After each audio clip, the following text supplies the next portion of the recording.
The first order. Ch16, I'll make it cheaper for you. Chapter 16, I'll make it cheaper for you. In the dead of the night, Renzius checked his harvest thus far.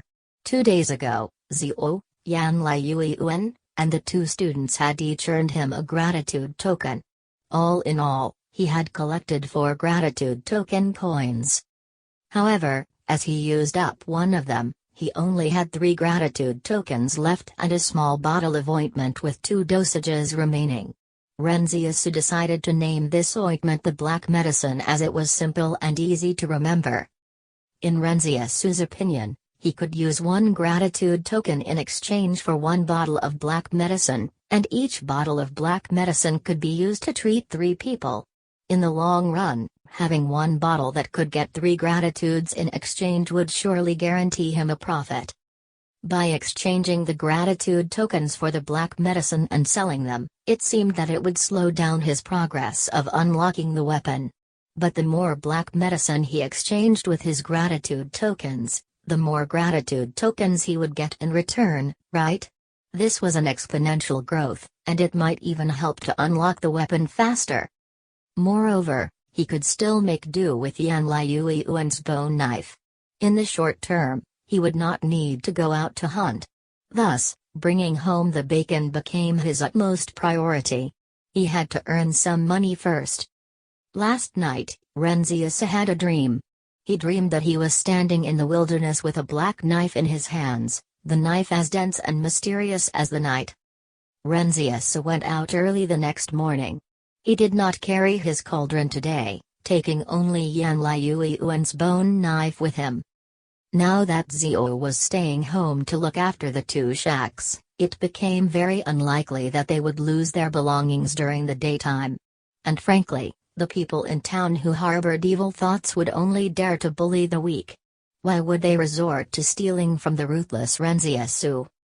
Not needing to carry the cauldron out with him felt amazing. As a promising young man, Renzius wouldn't look good if he had to carry the cauldron out every day wherever he went. Today, he went out to the wilderness not because he needed to hunt, but to pretend that he was gathering medicinal herbs. Renzius was a very cautious person. Since he claimed that he had a herb formula, he would have to gather the herbs. Only then would he not be suspected by others. Although Renzius did not hear about anyone being against supernatural beings, Renzius understood the principle. If you wanted to ensure your survival among a group of chaotic people, you would have to blend in with them. Tall poppies get cut short, the tallest trees get blown over first, don't flaunt your wealth. These ancient sayings were warnings to everyone to not posture. When he came back to town, it was still noon. When Renzius carried a large bunch of medicinal herbs back, someone he knew asked, "Renzius, why are you carrying all these weeds around?" "Are these weeds?" Renzius stared at him and said, "These are medicinal herbs." "Medicinal herbs?" The person asking was dumbfounded. As someone born and raised right here in town, wouldn't he know what those plants were? No one had ever thought of them as medicinal herbs before. Renzius said conspiratorially, "As long as you add in different fractions, you can concoct a medicine that can be used to treat wounds. How do you think I recovered from my past injuries?" The questioner thought for a long time. "Didn't you pull through due to sheer willpower?" "Get lost." Renzius did not stop in his tracks and headed straight back to his shack. Zhou was currently sewing Renzius and Yan Liuan's clothes. When she looked up and saw Renzius walking in with a large bunch of medicinal herbs, she put the patchwork in her hands down. "What are all these?" "These are the medicinal herbs used to concoct the secret formula," Renzius explained. Renzius set up the cauldron and started a fire. He added some water in and pretended to concoct the medicinal herb formula. In the process of concocting this formula, the costliest part was actually the water. Water was a much more valuable resource than the firewood used or the weeds that were put in. He even purposely lifted the shack's curtain door to let the people in town see what he was doing. A lot of people saw Renzius brewing a herb concoction, but no one dared to approach him to ask what it was. Renzius was starting to feel unhappy about this. The reason he lifted the curtain door was so that people would come over to ask him what he was doing. When that happened, he would be able to promote his medicinal concoction. After waiting for a long time, no one approached him to ask about it. Renzius pulled a long face as he looked at a skinny man who was surreptitiously lurking outside the entrance. "You." The skinny man pointed at himself. "Me? Yes, come over here." Renzius waited until the skinny man wearily came closer. Then he said, "Ask me what I am doing already." The skinny man was speechless. So was Zio. "Go on, ask," Renzius urged him. What are you doing?" the skinny man asked. With his motive achieved, Renzius broke into a smile. He said with a kind look, "I'm brewing a herbal concoction. I usually brew this type of medicinal herb concoction when I get injured. It not only reduces inflammation and stops pain, it can also make the wound heal faster. In the past, I kept this medicine hidden from everyone. But now I've realized my mistake.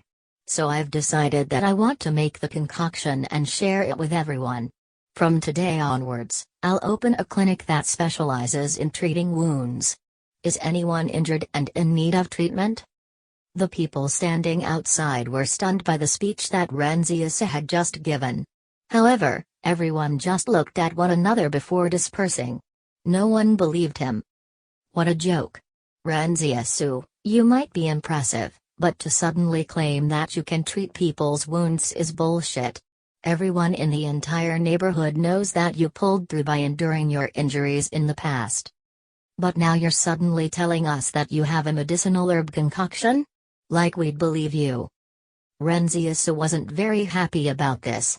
He had to make everyone learn of the medicine's effectiveness. It was very simple because he had personally tried it before. The moment he applied the medicine on the wound, the pain and burning sensation vanished and then scabbing formed the next day. If only he could make everyone learn of its effectiveness. Business would boom, right? Renzius brought the small vial of ointment with him and went around town looking for patients. Which place had the most patients? The clinic, of course. When Renzius reached the clinic, he realized there was not a single patient there. In fact, the fees for the doctor's consultation were so expensive that nobody could afford to come here. Renzius glared daggers at the young doctor before turning around and walking away. The young doctor, who was leisurely sipping tea, suddenly became a little nervous due to Renzius's intense glaring. Left with no other choice, Renzius went to find other opportunities in town. It wasn't until every factory had ended work in the afternoon that Renzius finally spotted a skinny man with a cut on his hand. Renzius was overjoyed. "Brother, did you injure your hand during work? I have a wonder drug here.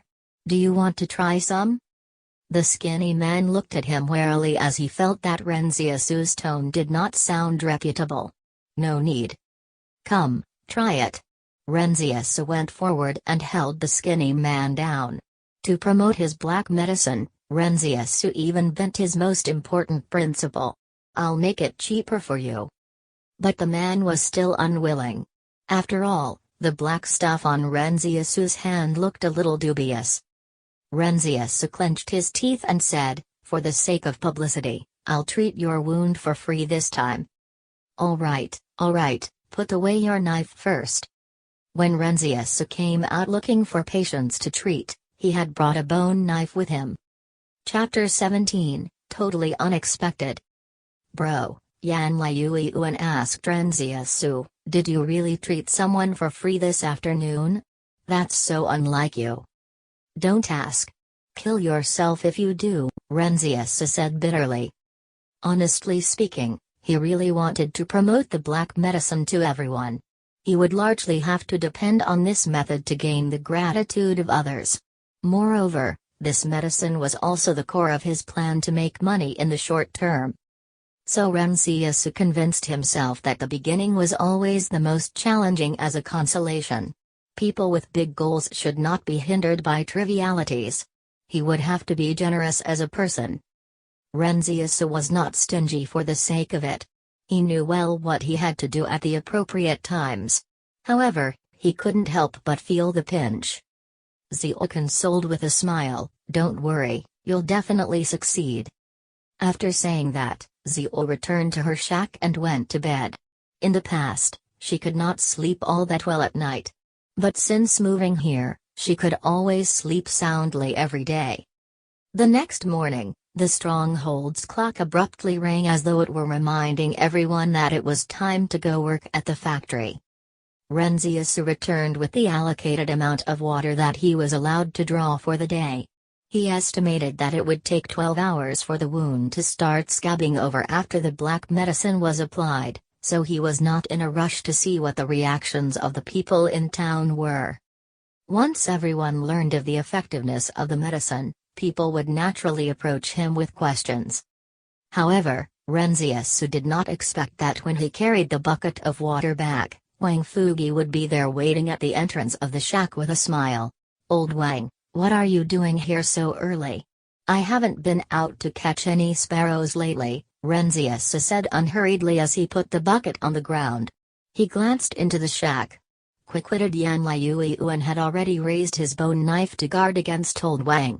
It was only after he saw Renzius that he finally lowered the bone knife. When Wang Fugi saw Renzius, his eyes shimmered. "Oh, Ziasu, you're finally back. I came over this early in the morning just to look for you." "Why?" Renzius felt that something was amiss. What could make Old Wang that happy? He examined Old Wang closely and said, "Have you been drinking?" Wang Fugi immediately looked annoyed. "What do you mean by drinking? Don't you know that alcohol is prohibited now? Who'd be brave enough to drink when everyone does not even have enough food to spare? I remember smelling something particular on you the previous time." Wang Fugi's expression became thunderous in reaction to Renzius's words. He quickly interrupted him and said, "Don't you spout nonsense." All right, I won't. Why are you looking for me?" Renzius asked. "Did you treat Ironhead's wound yesterday?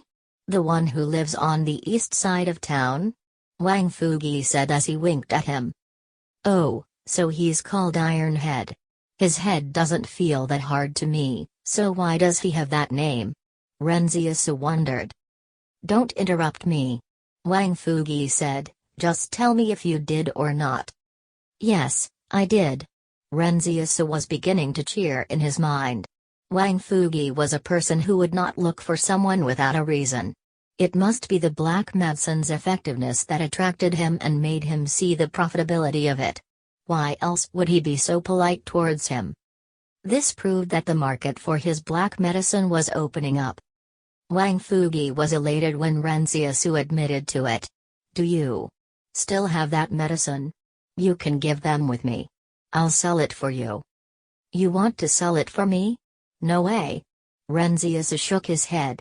"I can't have a middleman taking a cut of the profit. This town is so small already. Wouldn't it be better for me to sell it myself? It's not like I'm planning to sell my medicine at every stronghold out there. Besides, even if I had such a big business, you wouldn't be able to handle it." Wang Fugi was stunned at Renzius's words. Right, this town was tiny, so why would Renzius let him sell the medicine for him? But Wang Fugi said again, "It's fine even if you sell a little bit of it to me." "Eh?" Renzius scrutinized Wang Fugi. "You don't look injured, so why would you need this medicine?" Wang Fugi smiled mysteriously and said, "You still don't know, right? Yesterday, Ironhead got a little suspicious after returning home. He wanted to know what you applied to his wound. So he smelled it but couldn't make out what it was. After that, he licked it, trying to taste what it was made with. Guess what happened as a result?"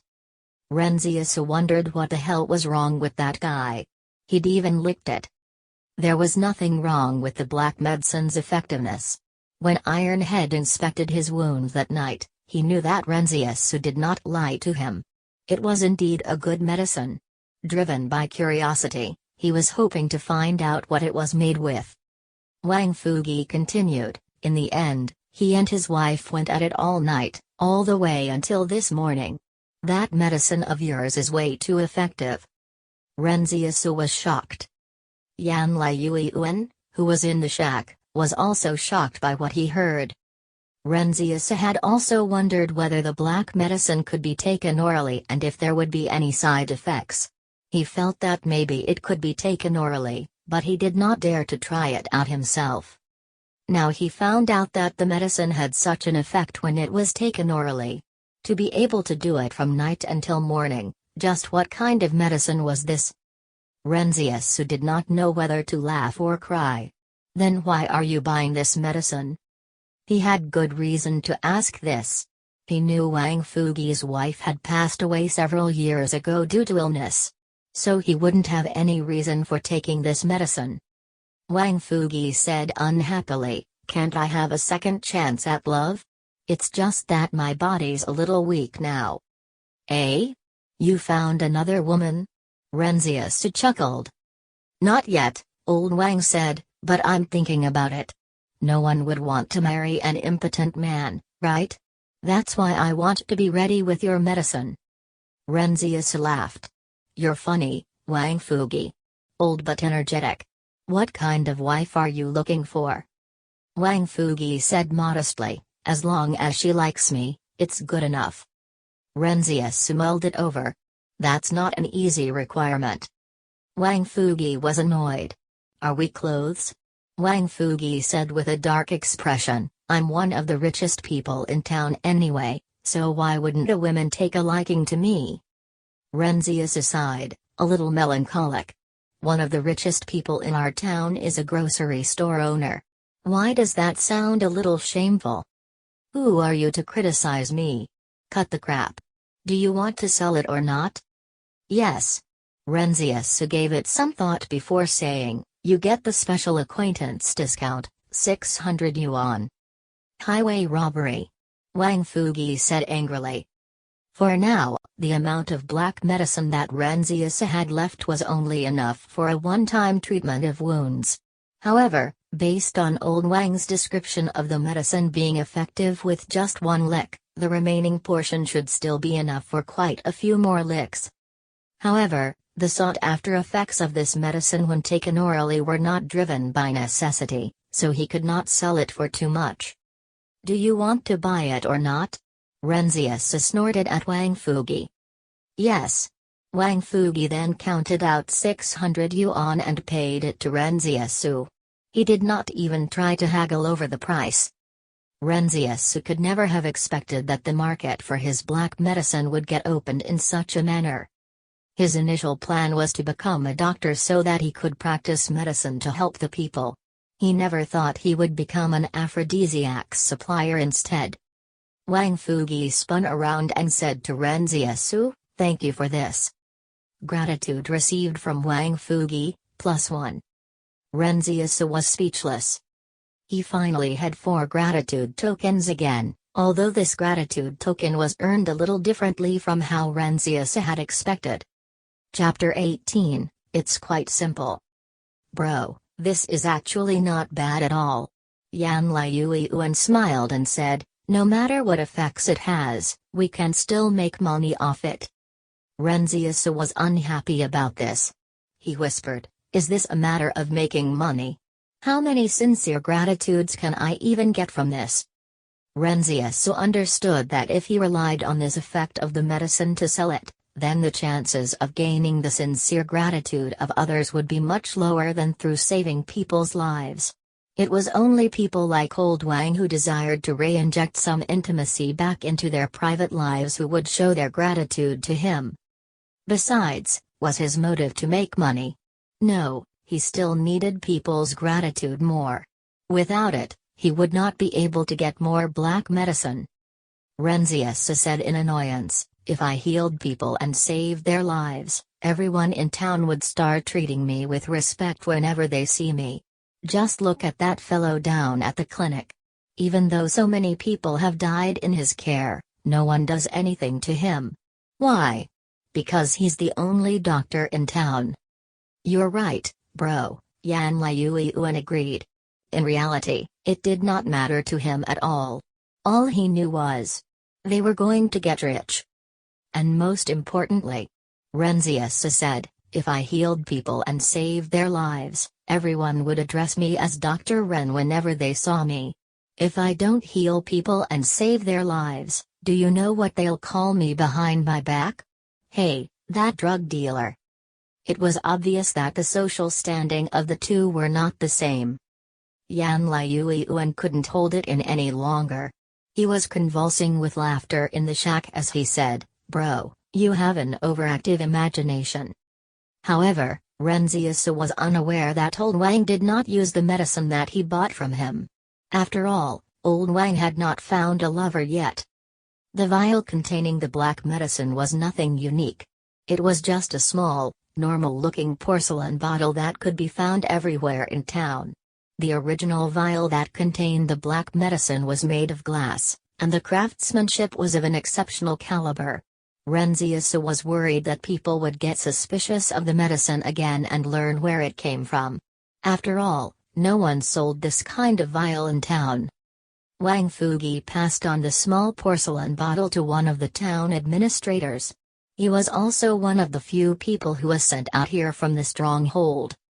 Old Wang felt that Renzius did not know the value of the medicine, but he did. Which place needed this black medicine's effect most when it was taken orally? Was it the men in town? Nope. Although the men in town barely had enough food to eat, with some of them even skin and bones, everyone was still performing physical labor. Even if they were skinny, their health was actually great. With enough exercise, maintaining the body's metabolism and functions of organs would not be difficult. As such, the men in town did not really need this black medicine. The people who needed the black medicine most were actually the aristocracy in the stronghold. Wang Fugi furtively handed over the black medicine to the administrator who had been sent by the stronghold. The town administrators were people who had knowledge of all the ongoings in town. Their daily work was to gain insight into any unusual activities happening in town. Hence, this administrator also knew about the incident from last night when Ironhead licked the black medicine. However, the administrator did not use it either. After he went back at night, he regifted it to his superior. Nobody knew where the small porcelain bottle with the black medicine eventually ended up. Renzius had no knowledge of any of this. He used another gratitude token in exchange for another vial of black medicine. Then he had Zio buy a white linen cloth from town. Afterwards, he had her sew the word clinic onto it using black thread, as well as the words kind doctor specializing in wounds in a smaller size underneath. With that, the clinic began operating. While Zio was sewing, she asked Renzius if he wanted her to sew the words magic hands restore spring. Renzius quickly turned her down as he was a little sensitive to the word spring one right now. Renzius's life slowly got on track from here. Before dawn, he would go and gather herbs in the wilds. During the morning, he would stay in his shack to attend to patients. In the afternoon, he would go to the school to teach survival lessons. After that, he would use Yan Liuiuan's notes to catch up on his homework. Although there was no business at his clinic yet, he could not afford to be away from here. If a patient came to see the doctor, Zio could not handle it alone. He would have liked to sit in the bright and spacious classroom like Yan Liuiuan and learn. But if he went to school to study, what would happen to Yan Liuiuan and Zio? In this family, there had to be someone who was willing to sacrifice their aspirations. The next day, Renzius was sitting and resting in the shack with the curtain door lifted wide open. Zio was sewing and patching behind him. Sometimes, Zio would lament how these two brothers did not even patch up their clothes once in the past. How on earth did they accumulate so many holes in them? At this moment, someone sprinted over from the other end of the dirt track with a bleeding arm. Renzius's eyes lit up. You might die if you don't get your injuries treated. However, that man did not even look at Renzius. everyone would still subconsciously head to the clinic to treat their injuries since that place was the more authoritative one. Besides, everyone's impression of Ranziasu was still that drug dealer rather than someone who treats knife wounds. Then the long-awaited voice intoned from the palace in his mind, "Quest, successfully treat one patient." Ranziasu stood up and said disconsolately, "I'm sorry." After that, Zio saw Ranziasu dash out of the shack. Less than a minute later, she saw him carrying that man back. Ranziasu kindly said to the patient, "That doctor at the clinic is a quack. Do you know that by carrying you back here, I'm saving you?" As the man had been bleeding for a long time, he did not have any more strength. The man nearly crumpled with Ranziasu holding him down firmly. At this moment, another two men ran over from the opposite side of the dirt track. Seeing their bodies stained with blood, Ranziasu was stunned. "Did y'all get into a fight?" When the man who was being held down heard that, he explained, "No, it's the boiler at the factory. It exploded. The injuries that we sustained are light, so we could still run back here by ourselves. However, I'm afraid that some people died on the scene." Ranziasu nodded in silence. In the present, no one would be so kind-hearted as to bring you to get your injuries treated in the event of an accident at the factory. They couldn't wish more than for you to die so that your belongings would go to them. "Come, big sister Zio, sterilize the needle," Ranziasu said.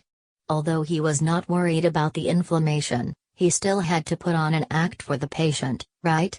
After he said that, he went outside again. This time, he brought back another two men.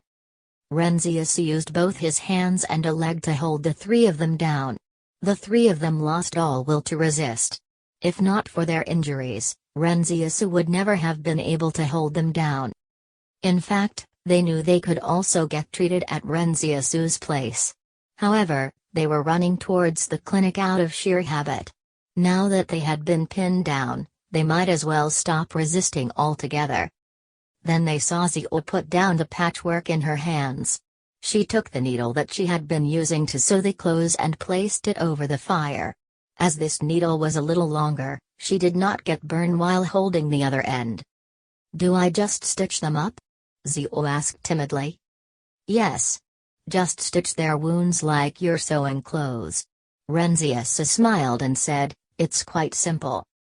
Zio mustered up her courage and proceeded to suture the wound on one of the patients. However, the skin sizzled, the smell of burning flesh accompanying it.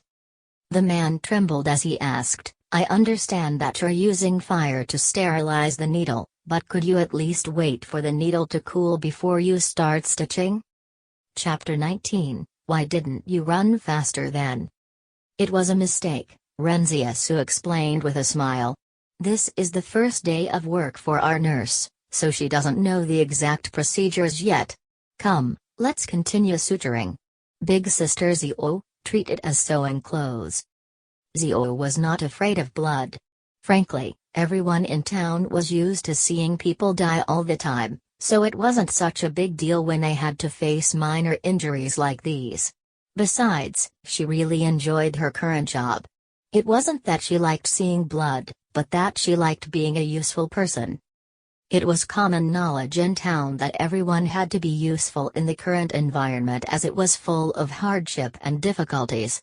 Useless people would get abandoned sooner or later. This was the simplest logic for deciding who to live around. Zio was unsure if Ranziasu and Yan Liuyuan would abandon her due to her uselessness, but she knew that she couldn't just do nothing and leech off of them. When she heard Ranziasu tell her to stitch up the wound like she was sewing clothes, her confidence grew and her stitching motions became much more consistent. Furthermore, Ranziasu was still holding down that man by his arm, so it made it easier for her to put her sewing skills to good use. When the suturing was almost finished, Zio said to Ranziasu, "There's still some difference between stitching up a wound and sewing clothes.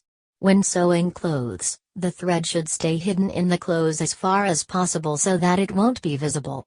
But for the suturing of a wound, the thread should not be left inside and has to be reverse stitched. However, that makes it look quite ugly. The three patients became incredibly uncomfortable. The more Zio said, the more flustered they became. When Zio finished suturing, Renzius took out a small porcelain vial and applied the medicine onto the first patient's wound.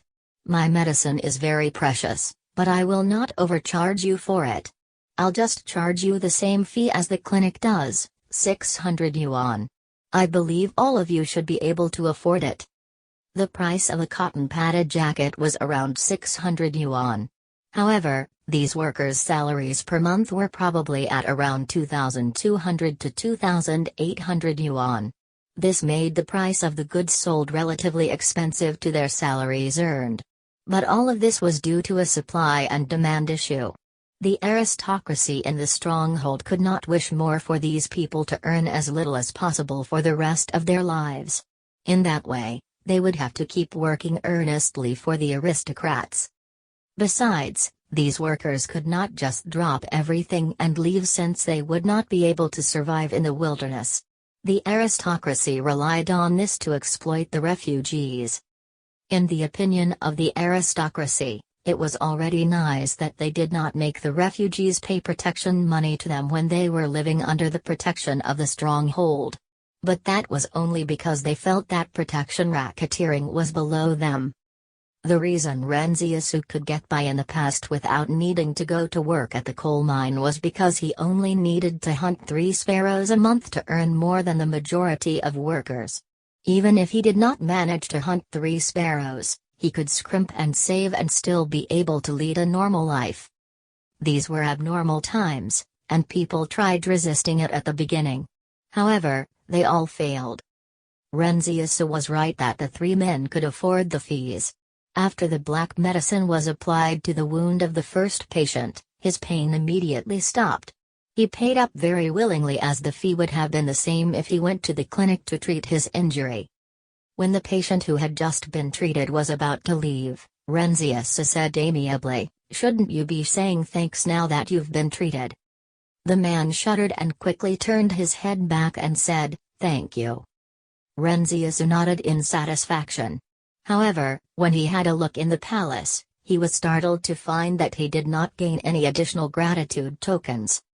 Renzius thought, "Are patient-doctor relationships these days all as tense as that? I've treated your wound, yet you won't even give me a sincere thank you?" Immediately, Renzius heard the voice from the palace informing him that he had completed the quest. Quest complete. Awarded 1.0 strength. The quest to successfully treat 1 patient was finally complete. He did not expect the palace to award him with another 1.0 strength increase. It was also one of the things that Renzius desired most at this moment. After all, whoever had the bigger fist won. The voice from the palace intoned again, "Quest, successfully treat 2 patients." So this was a repeatable quest. When the first quest was completed, another quest of a higher difficulty would appear. Weren't there 2 patients in front of him right now? Would he be awarded another 1.0 strength increase after completing this quest? In that case, wouldn't he end up looking like a beefcake? Actually, that wouldn't be good because he would be sacrificing his speed for more strength. With greater muscle mass, it would lower the speed at which he could put them to use. The fastest runner should be someone with the most balanced muscular build, not a bodybuilder with the most chiseled physique. As of now, Renzius's strength was much stronger than the average adults. He deliberately made an observation and realized that no one had noticed that his muscles had swelled up this time. As it was late autumn, the clothes that he wore concealed his build quite well. But right at this moment, one of the patients took the opportunity to get up and run out of the clinic while Renzius was distracted. Zio called out to him, "The patient is escaping." Renzius smiled and said, "It's okay. He won't get far since he's still injured. I'll go and bring him back." Zio and the remaining patient were speechless. While Renzius went out to catch the patient, Zio looked at the remaining patient and gently said, "Are you going to run away too? If you're also thinking of doing so, I'll suture you up afterwards." No, I'm not gonna run away. That patient closed his eyes and put a determined expression on his face. Go ahead and stitch me up. When Renzius carried the patient back again, he didn't find it as strenuous as before and could carry him with just one hand. However, this made the patient despair. The following treatments for the patients were much easier to do. Renzius used one hand for each person and held them down so no one could move. The two men who were being held down at this moment were rather astonished because they never expected to not be able to fight back against Renzius. It was as though they were being dominated by him. Just how much strength would he need to achieve this? Even if they were injured, they shouldn't be that weak, right? They were still able to struggle a little a bit ago. What was most important here was, would anyone still be able to escape from Renzius if he ever decided that he wanted to treat their wounds in the future? Quest complete. Awarded 1.0 dexterity. Quest: successfully treat 10 patients. When Renzius heard this voice again, he froze, because he could feel his muscles that had swelled up earlier had now started to deflate by quite a bit. Dexterity was a way to increase the strength of the muscle fibers. Upon reaching the same level of power, it would help to lower the muscle mass. In this way, Renzius would not need to worry about looking like a beefcake. If Renzius's muscle fibers in the past were as strong as a wooden staff, then the muscle fibers were now comparable to the strength of an iron rod. Right, this was more logical. The correct way would be to increase the quality, not purely build on the quantity. Moreover, his resistance to attacks would increase accordingly, right? Renzius looked at the patient who had just attempted to run away. Do you understand now the benefits of the black medicine that I applied on you? It can stop your pain immediately, and the wound won't get inflamed afterwards either. I can't understand why you'd run away. The patient hemmed and hawed for a long time before finally saying, I don't have enough money. Renzius was pained. He said resentfully, why didn't you run faster then? Ch16-20, Wolf Pack. When the patient heard Renzius lamenting how he did not run faster, he couldn't feel more aggrieved. I was already running with everything I had. You were too crazy fast for me. Renzius grimaced and said, the others have already paid and left. Tell me, how are we going to settle this? We are a clinic, not some charity organization. Then why don't you tell me how I should settle it? The man was about to cry. Seeing how he was no match for Renzius and was unable to afford the treatment, he might just end up dying here today. Look here. Renzius said nicely, why don't you try to recall whether you have any money hidden somewhere at home? No. Who would dare to hide their money at home these days?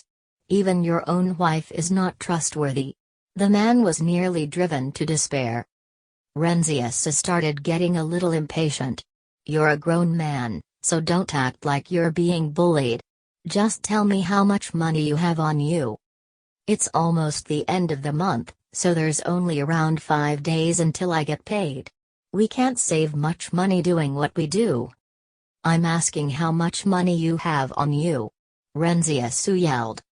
432 yuan, the man sobbed. He definitely could not allow him to write a promissory note. In the current day, if he let someone sign a promissory note today, who knew if that person might just end up dead the next day? Renzius was wondering whether this man had any other valuables on him. All of a sudden, Renzius thought of something. He said as his eyes lit up, how about this? I don't think it's easy for you either, so why don't I waive the remaining fee for you? You can just give me whatever money you have in your pocket. You can keep the 32 yuan for your meals. Scratch that, you can keep 2 yuan for your next meal. When the man heard that, he teared up with emotion. Thank you so much. Gratitude received from Dong Mingshui, +1. Renzius was ecstatic. He had finally found a way to gain the gratitude of his patients. First, he had to set a reasonable price. If the clinic charged 600 yuan, he would charge 600 yuan too. In this way, no one would feel that he was ripping them off.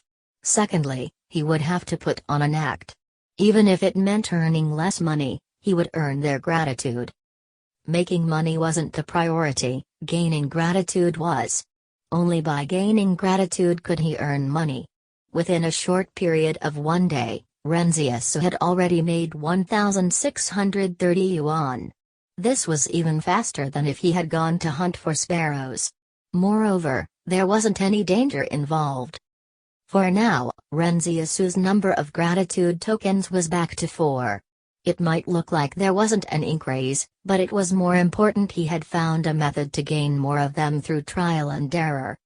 At this moment, Renzius was happily thinking about buying a set of fall clothing for Yan Liuan. He turned around and glanced at Zio. And he could buy a cotton-padded jacket for Zio to wear through the winter as well.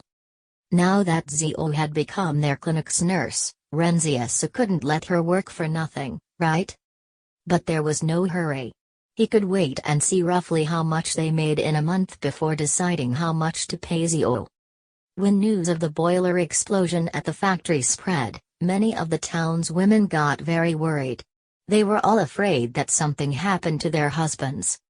In the afternoon, Renzius sat in his shack as he waited for the factory workers to return so that he could intercept and carry them to the clinic for treatment. But in the end, he didn't see anyone else coming back. The person who found it most unbearable would have to be that swindler at the town's clinic. After he heard about the boiler explosion, he excitedly waited for the patients to come. However, no one came to him to seek treatment even as night fell. As such, the young doctor went out and asked around. He'd clearly heard that 3 injured people ran back in the afternoon, but why didn't any of them come to him to get bandaged? However, after asking around, he felt blue-balled when he found out that his business had been stolen away by someone. He wondered who would be so brave as to steal away his business. After asking around again, he found out that it was Renzius. The young doctor deliberated over this before he finally clenched his teeth in anger. So what if it was Renzius? Could he steal someone else's occupation just because he was Renzius? However, the young doctor felt that something was amiss. How did Renzius suddenly know how to treat wounds and save people? When he first heard about the black medicine, he only thought of it as something that Renzius had randomly concocted. He had doubts about it at that time, but he had no choice but to believe it now. He angrily went to look for Renzius to demand an explanation. When he arrived at the door of Renzius's shack, Renzius was paring a potato with a bone knife. Renzius stabbed the potato with the bone knife, piercing right through it. Renzius asked nonchalantly, "You're looking for me?" "Oh, it's nothing. I just wanted to ask if you've eaten yet." The young doctor laughed dryly. Renzius looked at him and said, "You Tong, you aren't young anymore. You've been depending on the old doctor's reputation long enough. It's running out. I advise you run home and flip through the old doctor's medical books so that you don't flounder in the future." "What are you talking about?" Yu Tong said diffidently. "I study the medical books every day." "That's good then." Renzius lowered his head and continued paring the potatoes, ignoring him. Honestly speaking, Renzius and the others did not use to peel their potatoes. They ate the entire thing, skin and all. By peeling them, a substantial amount of the potato would go to waste. But it was different now. Renzius had become rich, so he got a swelled head. All of a sudden, over a dozen people ran into town and shouted, "This is bad. Something terrible has happened." Renzius frowned. He pulled one of them over and asked, "What's going on?" "The scent of blood after the factory boiler explosion has attracted a pack of wolves," that man said disconcertedly. "I don't know where the wolves came from, but there are a lot of them." "How many is a lot?" Renzius asked again. "I'm afraid there are over 100 of them, at least." This was indeed terrible. It looked like the fate of the workers remaining at the factory was grim. The wolves hadn't appeared in over a year. During this time, Everyone had almost forgotten about their threat. No one knew where they had gone to during this year-long disappearance, but now that they were back, their numbers had increased by several times. However, the wolves did not dare to come and ravage the town because of the tall walls. And on top of these walls, there were firearms and explosives. This was why the refugees had gathered outside of the walls and built a town around it. "What are you looking at? Eat your food," Renzius told Yan Liuan. After saying that, he sat down and continued eating his food. Meanwhile, Yan Liuan looked outside curiously as he ate his food and said, "Bro, how did you manage to survive back then? You've never talked about it before." Renzius gave him a look but did not answer the question. Zio, who was beside them, also looked at Renzius, although she did not ask him anything. After Yan Liuan finished eating a potato, Renzius handed him another one. "You should eat more so that you can grow better. Only then will you have a better chance of survival than others." "Bro, are you worried that the wolves will come into town?" Yan Liuan looked at Renzius, who still had a frown on his face. "No." Renzius shook his head and said, "They are much smarter than you guys can imagine, so they won't risk it by coming here. If the boiler at the factory did not explode and cause those injuries and deaths, they wouldn't even have gone there. They weren't attracted to the smell of blood in the first place. It was the smell of death that made them go there." "Then what are you worrying about, bro?" Yan Liuan wondered. Renzius thought for a long time. What if the walls collapse one day? Zio was taken aback. "Will these walls collapse?" "I don't know." Renzius shook his head again. "But there's nothing that ever stays the same in this world. Actually, I've encountered the wolf pack twice. The first time, I managed to run away after spotting them from afar.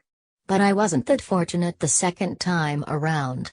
However, it feels like they're getting much stronger than before."